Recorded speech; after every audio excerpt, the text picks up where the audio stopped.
सुमनसवन्दित सुन्दरि माधवि चन्द्र सहोदरि हेममयि मुनिगणवन्दित मोक्षप्रदायिनि मञ्जुळवासिनि वेदनुते पङ्कजवासिनि देव सुपूजित सद्गुणवर्षिणि शान्तियुते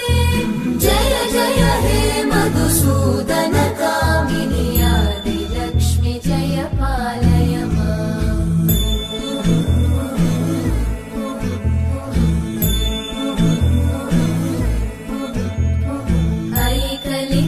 ऐकलिकल्मषनाशिनि कामिनि वैदिकरूपिणि सुमनसवन्दित सुन्दरि